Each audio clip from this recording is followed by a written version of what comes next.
कहानी की शुरुआत में हम एक युवा लड़के एरन रॉल्स्टन को देखते हैं, जिसे एडवेंचर और हाइकिंग का बेहद शौक होता है। वो अकेले ही अमेरिका के वीरान पहाड़ी इलाकों में ट्रैकिंग करने निकल पड़ता है, लेकिन इस बार भी वो किसी को बताए बिना अपने सफर पर निकला था और यही फैसला आगे चलकर उसकी जिंदगी बदलने वाला था। हाइकिंग करते हुए एरन एक सुनसान घाटी में पहुंचता है। वहां उसकी मुलाकात दो लड़कियों क्रिस्टी और मेगन से होती है। दोनों रास्ता भटक चुकी थी। एरन उनकी मदद करता है और उन्हें एक खूबसूरत रास्ते से ले जाने का फैसला करता है। कुछ दूर चलने के बाद वो दोनों को एक संकरे पहाड़ी दर्रे तक ले जाता है। वहां नीचे गहरा पानी भरा हुआ था। एरन बिना डरे छलांग लगा देता है। पहले तो दोनों लड़कियां घबरा जाती हैं, लेकिन नीचे से एरन की आवाज सुनकर वे भी एक एक करके कूद जाती हैं। तीनों काफी देर तक पानी में मस्ती करते हैं। सफर का हर पल यादगार बन जाता है। इसके बाद जब लौटने का समय आता है तो वे एक साथ फोटो खींचते हैं। जाते जाते दोनों लड़कियां एरन को रात की पार्टी में आने का निमंत्रण भी देती हैं, लेकिन एरन को अभी अपनी हाइकिंग पूरी करनी थी। वो मुस्कुराकर उनसे विदा लेता है और अकेला ही आगे बढ़ जाता है। उसे बिल्कुल भी अंदाजा नहीं था कि कुछ ही मिनटों बाद उसकी जिंदगी हमेशा के लिए बदलने वाली है। अब एरन बेहद संकरे और खतरनाक पहाड़ी रास्तों से नीचे उतर रहा होता है। तभी संतुलन बनाए रखने के लिए वो एक बड़े पत्थर का सहारा लेता है, लेकिन अचानक वो पत्थर अपनी जगह से खिसक जाता है। अगले ही पल एरन गहरी दरार में गिर जाता है और वही भारी चट्टान उसके दाहिने हाथ पर आकर गिर जाती है। उसका हाथ दो चट्टानों के बीच पूरी तरह फंस चुका था। वो जिंदा तो था, लेकिन अब वहां से निकल पाना लगभग नामुमकिन लग रहा था। शुरुआत में उसे ज्यादा चोट महसूस नहीं होती, इसलिए वो पूरी ताकत लगाकर अपना हाथ छुड़ाने की कोशिश करता है, लेकिन चट्टान अपनी जगह से 1 इंच भी नहीं हिलती। उसे समझ आने लगता है कि हालात बेहद गंभीर हैं। वो जोर जोर से मदद के लिए चिल्लाता है, लेकिन चारों तरफ सिर्फ वीरानी थी। वहां मीलों दूर तक कोई इंसान नहीं था। उसकी आवाज उन्हीं पहाड़ियों में गूंजकर वापस लौट आती है। कुछ देर बाद एरन अपना बैग खोलता है और उसमें रखा सारा सामान बाहर निकाल देता है। वो जानता था कि अगर उसे जिंदा बचना है तो अब उसे अपनी समझदारी और हिम्मत के भरोसे ही लड़ना होगा। उसके बैग में एक छोटा सा चाकू भी था। वो उसी चाकू से चट्टान को काटने की कोशिश करता है ताकि शायद पत्थर थोड़ा कमजोर हो जाए, लेकिन चट्टान बेहद मजबूत थी और उल्टे हाथ से काम करना भी आसान नहीं था। वो लगातार कोशिश करता रहता है। इसी दौरान चाकू उसके हाथ से फिसलकर नीचे गिर जाता है। कुछ पल के लिए उसकी उम्मीद टूट जाती है, लेकिन किसी तरह वो चाकू फिर अपनी तरफ खींच लेता है और दोबारा कोशिश शुरू कर देता है। घंटों मेहनत करने के बाद भी उसे कोई सफलता नहीं मिलती। धीरे धीरे चाकू की धार भी खत्म होने लगती है। रात हो जाती है और ठंड बढ़ने लगती है।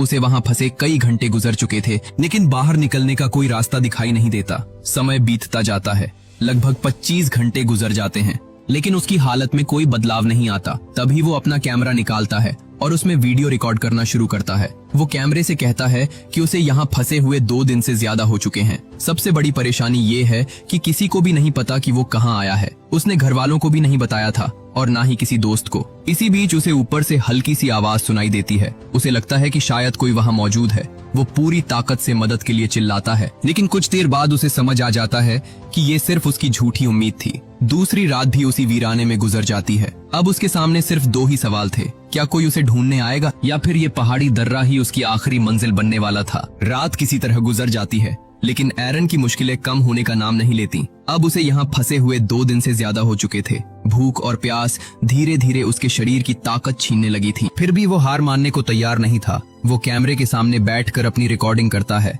एरन बताता है कि सबसे बड़ी गलती उसने ये की थी कि बिना किसी को बताए अकेले इस सफर पर निकल आया। अगर किसी को उसके आने की जानकारी होती तो शायद अब तक कोई उसे ढूंढने पहुंच चुका होता। कुछ देर बाद उसे ऊपर से हल्की सी आवाज सुनाई देती है। एक पल के लिए उसे लगता है कि शायद कोई इंसान वहां मौजूद है, लेकिन कुछ ही सेकंड बाद चारों तरफ फिर वही खामोशी फैल जाती है। धीरे धीरे उसका बचा हुआ खाना भी खत्म होने लगता है। वो हर निवाले को बहुत संभाल कर खाता है, क्योंकि उसे नहीं पता था कि यहाँ से बाहर निकलने में अभी कितना समय लगेगा। तीसरे दिन एरन एक नई योजना बनाता है। वो अपनी रस्सियों का इस्तेमाल करके उस भारी चट्टान को हिलाने की कोशिश करता है। वो रस्सी का फंदा बनाकर पूरी ताकत लगा देता है, लेकिन कई घंटों की मेहनत के बाद भी चट्टान अपनी जगह से बिल्कुल नहीं हिलती। जब ये कोशिश भी नाकाम हो जाती है तो उसके चेहरे पर पहली बार निराशा साफ दिखाई देने लगती है, लेकिन वो फिर भी उम्मीद का दामन नहीं छोड़ता। उधर उसके पास बचा हुआ पानी भी अब लगभग खत्म हो चुका था। आखिरकार वो आखिरी बूंद भी पी लेता है। अब उसके सामने सबसे बड़ी चुनौती प्यास थी, क्योंकि उस सुनसान घाटी में पानी मिलने की कोई उम्मीद नहीं थी। कुछ समय बाद जब उसके शरीर में पानी की कमी बढ़ जाती है तो वो मजबूरी में अपना यूरिन बोतल में जमा कर लेता है। उसे पता था कि अगर हालात और बिगड़े तो जिंदा रहने के लिए उसे यही पीना पड़ेगा। अब उसके पास करने के लिए कुछ भी नहीं बचा था। वो छोटी छोटी चीजों को ध्यान से देखने लगता है। कभी आसपास घूमते कीड़ों को देखता तो कभी उस पतली सी धूप को जो पूरे दिन में सिर्फ कुछ मिनटों के लिए उस दरार तक पहुंचती थी। इसी दौरान वो पहली बार फैसला करता है कि अगर बाहर निकलने का कोई रास्ता नहीं बचा तो उसे अपना हाथ काटना ही पड़ेगा। वो अपने हाथ को ऊपर से कसकर बांधता है और चाकू से काटने की कोशिश करता है, लेकिन उसका चाकू पूरी तरह कुंद हो चुका था। वो हाथ की ऊपरी त्वचा तक ठीक से नहीं काट पाता। कई बार कोशिश करने के बाद भी उसे सफलता नहीं मिलती और आखिरकार वो हार कर रुक जाता है। कैमरे की तरफ देखकर वो हल्की मुस्कान के साथ कहता है कि सस्ते औजार कभी मुश्किल वक्त में काम नहीं आते। ये बात मजाक जैसी जरूर लगती है, लेकिन उसके पीछे छिपी बेबसी साफ महसूस होती है। एक और दिन बीत जाता है। अब अकेलापन उसके दिमाग पर भी असर डालने लगा था। वो कभी अपने परिवार को याद करता, कभी अपने दोस्तों को, तो कभी अपनी पुरानी जिंदगी के खूबसूरत पल उसकी आंखों के सामने घूमने लगते। उसी रात अचानक मौसम बदल जाता है। आसमान में बादल छा जाते हैं और तेज बारिश शुरू हो जाती है। बारिश का पानी धीरे धीरे उसी दरार में भरने लगता है जहां एरन फंसा हुआ था। वो जल्दी जल्दी अपनी बोतलों में बारिश का पानी भर लेता है। कई दिनों बाद उसे खुलकर पानी पीने का मौका मिलता है। इससे उसके शरीर में थोड़ी ताकत जरूर लौट आती है। कुछ देर के लिए पानी इतना बढ़ जाता है कि उसे लगता है शायद अब वो चट्टान को हिला पाएगा। वो पूरी ताकत लगाकर उसे उठाने की कोशिश करता है और एक पल के लिए उसे ऐसा महसूस होता है कि उसका हाथ आजाद हो गया है। वो खुद को बाहर निकलते हुए देखता है, अपनी गाड़ी तक पहुंचता है, वहां से नेशनल पार्क छोड़कर चला जाता है। लेकिन अगले ही पल उसकी आंख खुलती है और उसे एहसास होता है कि ये सब सिर्फ एक सपना था। असलियत अब भी वही थी। उसका हाथ उसी चट्टान के नीचे फंसा हुआ था और वो अभी भी उसी वीरान दरार में कैद था। अब उसे यहाँ फंसे हुए 4 दिन पूरे हो चुके थे। लगातार भूख, प्यास और अकेलेपन की वजह से उसे अजीब अजीब चीजें दिखाई देने लगी थीं। कभी वो खुद से बातें करता तो कभी ऐसा महसूस करता जैसे कोई उसके आसपास मौजूद हो। उसे बार बार अपनी माँ की याद आती है। उसे अफसोस होने लगता है कि घर से निकलते समय उसने उनकी कॉल क्यों नहीं उठाई। अगर उसने सिर्फ एक बार बता दिया होता कि वो कहाँ जा रहा है तो शायद उसकी तलाश बहुत पहले शुरू हो गई होती। अब उसके पास सिर्फ उम्मीद बची थी और वही उम्मीद उसे अब तक जिंदा रखे हुए थी।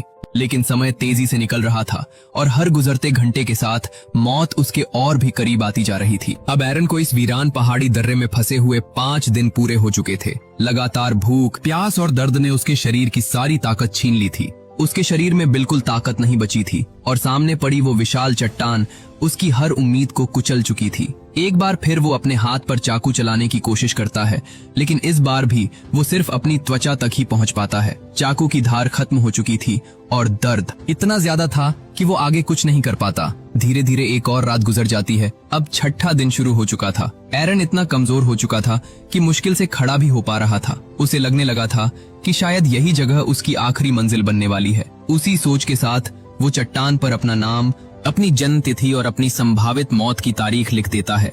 उसने मन ही मन मान लिया था कि अब वो कभी इस पहाड़ी दर्रे से बाहर नहीं निकल पाएगा। लेकिन अगली सुबह उसकी जिंदगी पूरी तरह बदल जाती है। उसे एक ऐसा दृश्य दिखाई देता है जिसमें वो अपने एक छोटे बच्चे के साथ खेल रहा होता है। उस बच्चे को देखकर उसके अंदर अचानक जीने की नई उम्मीद जाग उठती है। यही उम्मीद उसे आखिरी बार लड़ने की ताकत देती है। वो अपने फंसे हुए हाथ को पूरी ताकत से मोड़ता है और किसी तरह अपनी कलाई की हड्डियां तोड़ देता है। इसके बाद वह अपने चाकू से धीरे धीरे अपने हाथ को शरीर से अलग करना शुरू करता है। ये फैसला उसकी जिंदगी का सबसे दर्दनाक फैसला था, लेकिन उसके पास अब दूसरा कोई रास्ता भी नहीं बचा था। आखिरकार अपना हाथ काटने के बाद वो खुद को उस भारी चट्टान की कैद से आजाद कर लेता है। वो बाहर निकलने से पहले अपने फंसे हुए हाथ की एक तस्वीर भी खींचता है। फिर लड़खड़ाते कदमों से उस पहाड़ी दर्रे से बाहर निकलना शुरू करता है। बाहर निकलते ही उसे बारिश का जमा हुआ पानी दिखाई देता है। पिछले कई दिनों से ठीक से पानी न मिलने की वजह से वो भरपेट पानी पीता है। इतने दिनों बाद उसके शरीर को थोड़ी राहत महसूस होती है। आगे बढ़ते हुए उसकी नजर आसमान में उड़ते उसी पक्षी पर पड़ती है जिसे वो कई दिनों से उस दर्रे के अंदर से देखा करता था। आज पहली बार वो खुद भी खुली हवा में था, लेकिन उसकी मंजिल अभी भी बहुत दूर थी। वो दर्द और कमजोरी के बावजूद लगातार चलता रहता है। तभी रास्ते में उसे एक परिवार दिखाई देता है जो वहाँ घूमने आया होता है। एरन पूरी ताकत से उन्हें आवाज देता है। परिवार तुरंत उसकी हालत समझ जाता है और बिना देर किए मदद के लिए सूचना देता है। कुछ ही समय बाद वहाँ एक रेस्क्यू हेलीकॉप्टर पहुंच जाता है और एरन को अस्पताल ले जाया जाता है। समय के साथ एरन पूरी तरह ठीक हो जाता है। आगे चलकर उसकी मुलाकात जेसिका नाम की लड़की से होती है। दोनों शादी करते हैं और कुछ साल बाद उनके घर एक बेटे का जन्म होता है। उस घटना के बाद एरन की जिंदगी पूरी तरह बदल जाती है, लेकिन उसने एक बात हमेशा के लिए सीख ली थी। अब वो जब भी किसी एडवेंचर पर जाता है तो सबसे पहले अपने परिवार और दोस्तों को ये जरूर बताता है कि वो कहाँ जा रहा है। फिल्म के आखिर में बताया जाता है कि ये पूरी कहानी एक सच्ची घटना पर आधारित है। एरन लगभग 127 घंटे यानी करीब 6 दिन तक उस विशाल चट्टान के नीचे फंसा रहा, जिस पत्थर ने उसका हाथ दबा रखा था। उसका वजन लगभग 360 किलो था। उसके पास पीने के लिए सिर्फ लगभग 350 मिलीलीटर पानी और खाने के लिए थोड़ा सा सामान था। फिर भी उसने आखिरी सांस तक हिम्मत नहीं हारी। यही वजह थी कि वो इतने दिनों तक जिंदा रह सका। बाद में अपने एक इंटरव्यू में एरन ने बताया कि अगर उसने पहले ही दिन अपना हाथ काटने की कोशिश की होती तो शायद ज्यादा खून बहने की वजह से उसकी मौत हो जाती, और अगर वो आखिरी दिन भी ये फैसला न लेता तो वो हमेशा के लिए उसी पहाड़ी दर्रे में फंस कर रह जाता। ये घटना 26 अप्रैल 2003 को हुई थी। इसी सच्ची घटना पर साल 2010 में 127 आवर्स नाम की फिल्म बनाई गई, जिसे पूरी दुनिया में काफी पसंद किया गया। ये कहानी हमें सिखाती है कि इंसान की सबसे बड़ी ताकत उसका शरीर नहीं बल्कि उसका हौसला होता है।